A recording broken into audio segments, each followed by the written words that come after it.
آج بھی مسلمانوں کی ہمدردی خیر خواہی کا جذبہ جو پاکستان میں ہے دنیا کے کسی ملک پہ کم ہی ہوگا۔ اسلام کی آزادی جیسی کیسی بھی ہے جتنی پاکستان میں ہے، دنیا کے 200 ملکوں میں جس میں 58 اسلامی ملک ہیں، وہ آزادی کسی کو حاصل نہیں ہے جو پاکستان کی قوم کو حاصل ہے۔ ہم بول سکتے ہیں، ہم کہہ سکتے ہیں، ہم سمجھا سکتے ہیں، ہم لوگوں کو قائل کر سکتے ہیں، کوئی رکاوٹ نہیں ہے انشاءاللہ، مگر بات یہ ہے کہ اگر ہم کام کریں۔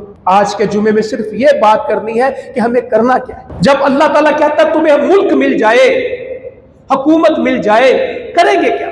اللہ تعالیٰ جی خلافت لے آئے، اللہ تعالیٰ دین کا نظام لے آئے، اللہ تعالیٰ خلفائے راشدین کا دور لے آئے، اللہ تعالیٰ سیدنا عمر فاروق کا زمانہ دکھا دے، یہ دعائیں تو ٹھیک ہیں، مگر ان دعاؤں کے وعدے کس کے ساتھ ہیں؟